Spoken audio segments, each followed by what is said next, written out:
Indonesia, Pak. Mana ada bahasa Indonesia? Apabila dicari satu bahasa semasa penyatuan Republik Indonesia, dia tak boleh nak sebut bahasa Melayu kerana bahasa Melayu itu dipertuturkan oleh sekelompok kecil orang Melayu di Sumatera, di Jambi, di Palembang, di Riau. Itu bercakap Melayu macam kita. Termasuklah beberapa pulau, antaranya adalah Pulau Bintan di dalam Indonesia. Itu bercakap macam kita. Bukan macam kita di utara ni tak. Dia bercakap macam Johor Riau, orang Johor. Bahasa standard, bahasa kita, bahasa standard, bahasa surat. Tapi dia tak boleh sebut. Sebab kalau dia sebut bahasa Melayu menjadi bahasa kebangsaan Indonesia, nanti orang Jawa tak mau bercakap. Sedangkan Jawa itu majoriti. Bugis tak mau bercakap, Aceh tak mau bercakap. Jadi disebutlah bahasanya itu bahasa Indonesia. Bahasa Indonesia itu bahasa buatan. Secara alami tidak ada yang disebut bahasa Indonesia karena bahasa Indonesia itu memang bahasa Melayu. Cuma yang membedakan kenapa misalnya kalau saya pergi ke Malaysia saya sulit untuk berbahasa Melayu dengan teman-teman dari Malaysia atau Brunei gitu ya. Karena dalam perjalanannya kemudian kita berbeda haluan. Kalau dilihat dari penjajahnya kan memang berbeda ya. Malaysia dan Brunei itu yang menjajah Inggris, sementara Indonesia itu Belanda. Akibatnya pengaruh kosakata bahasa Belanda itu sangat kental di Indonesia. Kemudian juga kalau dilihat bahasa Melayu itu hanya salah satu dari 718 bahasa daerah di Indonesia. Jadi pengaruh bahasa asing kepada bahasa kita maupun bahasa daerah kepada bahasa Indonesia itu besar. Nah ini yang membedakan kita dengan bahasa Melayu yang masih digunakan oleh kerabat kita di Malaysia dan bahasa Melayu sudah lebih daripada 900, lebih daripada 1000 tahun. Bahasa Melayu sudah ada nama pokok-pokok daun mana yang boleh digunakan untuk ubat semua, menunjukkan orang Melayu pada zaman itu sudah boleh berfikir dengan cara yang saintifik dan dia beri semua ada nama dan dia boleh buat obat yang mujarab. So they know where to they menjagakan itu. They were the traders, pedagang.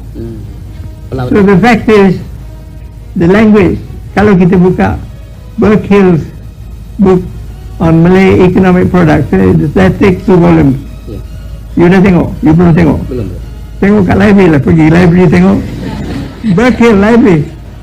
Guys, ini ada info terkait pria Malaysia ini kesal karena jauh-jauh ke Arab Saudi yang dia temukan adalah bahasa Indonesia. Wadidaw, kok bisa ya bahasa Indonesia sekarang sudah mendunia? Bahkan karena sekarang banyak banget ya jamaah haji, jamaah umroh itu dari Indonesia. Makanya banyak orang-orang Arab yang bisa bahasa Indonesia walaupun nggak fasih banget, tapi setidaknya tahulah untuk salam sapa itu tahulah gitu guys ya.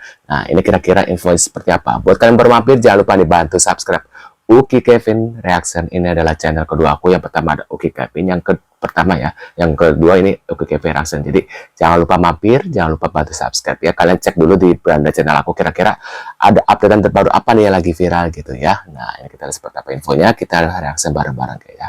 Jemaah haji yang pada makan tuh, udah mulai pada antri ya. Ini dia ada harta karunnya orang Indonesia, ada gorengan pisang sama bala-bala. Tuh ini juga ada bakso, ada ayam geprek juga.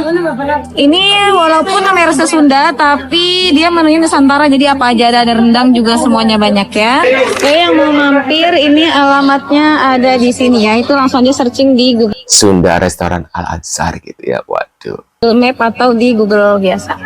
Saking banyaknya jemaah dari Indonesia, bahasa Indonesia kini mudah ditemukan di Madinah, Arab Saudi. Mulai dari Masjid Nabawi terdapat tulisan selamat datang para tamu Allah, bahkan layar LED raksasa di kawasan Nabawi juga turut menyambut jemaah Indonesia yang datang. Tak hanya di tempat ibadah, tulisan bahasa Indonesia juga ada di kawasan perbelanjaan Madinah. Ada toko dengan nama Bos Ali Murah. Di dalamnya banyak pembeli dari Indonesia dan penjualnya pun fasih bahasa Indonesia. Menariknya lagi, waduh, nah ini kita lagi ini hotel lah. Jajan SD Indonesia, jajan SD Indonesia mau diganti nama oleh Malaysia dari telur gulung jadi telur lipat. Waduh. Bukan sop buah, kenapa nama dia sop buah? Sebab kita menghormati resepi itu daripada Indonesia dan di sana dijual dengan nama sop buah. Jadi kita pakai nama tu dekat sana telur gulung. Nanti orang cakap telur lipat ke apa dekat sini, Itu saya tak nak masuk campur tu, Allahualam. Sebab dia macam ni lah, ibaratkan kita orang Malaysia, kita masak nasi lemak, tiba-tiba ada negara lain tiru buat resepi yang sama, bagi tahu ini adalah nasi santan. Jadi tak sama kan. Jadi kita menghormati benda tu. Waduh, nasudu katanya gitu guys ya.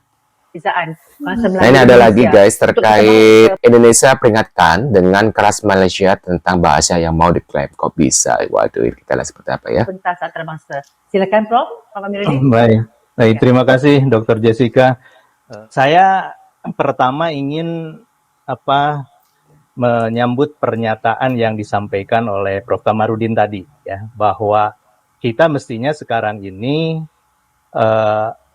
mendudukkan dulu persoalannya yang kita maksud dengan bahasa Melayu oleh misalnya Perdana Menteri kemarin ya, itu rujukannya kemana ya, supaya kita itu berbicara dengan referensi yang sama. Nah, jadi dudukan dulu karena nomenklaturnya harus sama. Jangan-jangan yang dimaksud oleh orang Malaysia tentang bahasa Melayu itu tidak sama dengan yang dimaksudkan oleh kami bangsa Indonesia begitu ya. Nah, tadi Prof. Kamarudin sudah secara terperinci menjelaskan bahasa Melayu bagi orang Indonesia. Betul sekali, tadi juga Prof. Ari sudah menyebutkan. Waduh, sudah menyebutkan katanya gitu ya. Ya, dengar lagi. Brand cemilan asli dari Indonesia kembali. Waduh, selalu bisa ciptakan makan baru yang sedap katanya. Kenapa orang Indonesia? Waduh, snack Indonesia Cikuro viral diborong warga Malaysia guys. Waduh. Viral di Malaysia guys. Wah, kok bisa ya? Dan tidak tanggung-tanggung, bahkan satu toko di Malaysia itu bisa menghabiskan hingga 500 pieces cemilan bernama Cikuro tersebut. Jadi hanya dalam waktu 2 jam, satu toko ini bisa ludes. Dan masyarakat Malaysia itu rela mengantri hingga berjam-jam untuk bisa mendapatkan cemilan asal Indonesia tersebut. Waduh, enak banget ya guys ya. Waduh, berarti Indonesia itu kreatif gitu ya, bisa menciptakan rasa gitu ya. Wah, dan bahkan masyarakat Malaysia ini ada yang sampai rela datang jauh-jauh ke Indonesia untuk bisa mengobati ya rasa penasarannya, untuk bisa mencoba rasa asli dari cemilan Cikuro ini guys.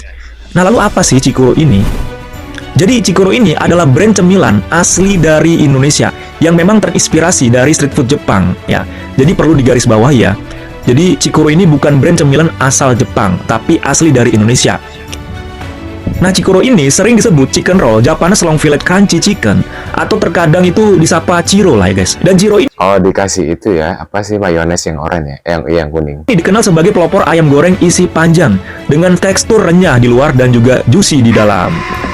Dan selain itu, lambat laun masyarakat Malaysia itu juga ikut-ikutan membuka kedai di Malaysia dengan menjual ayam crispy panjang yang mirip Cikuro guys. Ya, dengan sedikit nama yang berbeda. Nah, lalu bagaimana respon masyarakat Malaysia? Ya, setelah memakan brand asal Indonesia ini ya, yaitu Cikuro. Langsung aja kita cus. Waduh ya. Negara Malaysia ni tak banyak tau masuk dalam. Akhirnya Malaysia mendapatkan medali perunggu mantap ya. Waduh, berkat pria Bangla ya, Malaysia mengukir prestasi. Waduh, Bangla. Dalam top 10. Tiba-tiba, aku nampak dekat social media baru-baru ni, Malaysia berada di tangga ketiga dalam kategori orang bujang. Waduh, orang bujang katanya. Jadi, untuk mereka-mereka yang tengok video ni, kalau anda single, kalau anda belum berkahwin, saya nak ucapkan tahniah. Kerana anda telah pun menyumbang terhadap negara kita. Kalau anda tak ada, Malaysia tak ada ni, tempat di ketiga ni, tak ada, tak masuk top 3 ni. Tapi disebabkan wujudnya anda yang single-single ni, maka Malaysia berada di tangga ketiga dengan peratus 44.68%. Yang dah kahwin, boleh scroll lah video ni. Anda tak menyumbang apa-apa. Hari ni, akak kita ni dia datang. Nah, ternyata soto berasal dari Malaysia, bukan dari Indonesia. Apa benar kok bisa guys? Waduh, ini kita lihat seperti apa ya. Kedai Abawan, dia terorder 5 mangkuk soto kita. Sebab apa? Kena pula dengan sambal kicap ni kan. Barulah Johor, betul tak? Okay. So, Alhamdulillah, setiap hari semakin ramai yang datang. Try Abawan punya soto ni. Ada datang daripada luar daripada Johor Bahru pun ada. Hari tu datang daripada Melaka, ada datang daripada Keluang, ada datang daripada KL kan. So bila diorang singgah ke Johor, diorang akan singgah datang kat kedai Abawan. Itulah yang bestnya tu sebenarnya kan. Alhamdulillah, ini semua pun berkat sokongan dan support korang semua yang rajin komen dekat TikTok Abawan, yang rajin komen dekat IG, Facebook, yang bagi like. Alhamdulillah banyak-banyak. Abawan doakan korang semua diperluaskan rezeki dan dipermudahkan segala urusan guys. Jadi pada korang yang rasa minat makan soto tu, Abawan sangat-sangat menjemput korang untuk try Abawan punya soto. InsyaAllah. Korang tu kita bagi kuah pekat-pekat, sedap-sedap, dan tak lupa juga kita punya sambal kicap. Jangan risau. Sambal Dekat kecap Malaysia ya. kita panggil berus gigi. Waduh. Tahu. Sebab tengok bentuknya serupa berus. Berus. Dekat Indonesia panggil sikat gigi. Betul. Jadi pakai minyak kelapa ke kau sikat itu gigi.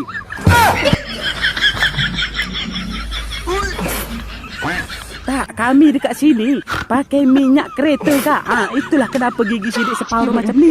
Sebab sidik pakai minyak kereta. Jadi dia lapuk. Minyak kotor. kereta, mungkin minyak mobil kali ya. Minyak kereta itu kereta, nggak mungkin minyak kereta. Akak nak ke cuba? Jomlah datang kau dekat Indonesia ni biar ku campak Jom. kau dekat laut tu. Jom. Waduh, jom, loncat. Indonesia di Singapura. Ini ada pembahasan di YouTube ya. Bahasa Indonesia sukses di luar negeri Malaysia. Klaim itu bahasa Melayu kok gitu sih Malaysia. Waduh. Ada penutur bahasa Melayu. Walaupun ada perbezaannya, tapi penutur bahasa Melayu itu wujud. Dan bahasa Melayu itu wujud. Waduh. Terkenal di berbagai negara ya, apalagi Korea, Jepang, dan Arab Saudi. Kalau di Arab Saudi memang banyak sekali karena kita belanja souvenir, tapi itu yang jualnya bisa bahasa Indonesia ya. Jadi kalian kalau ke Thailand belanjanya di sini bisa bahasa Indonesia. Tuh. Nah, ini berapa kak? Ini kak? Yang ini. Yang ini 200. Ini 200. Beli 3 500. Nah, bisa bahasa. Waduh. Ini berapa kak? Itunya jauh. Ini 300. Ini 300. Nah, jadi tak pusing bahasa Thailand. Nah, itu dia guys infonya. Mungkin kalian punya komentar atau reaksi bisa tulis di kolom komentar. Terima kasih sudah hadir dan see you guys.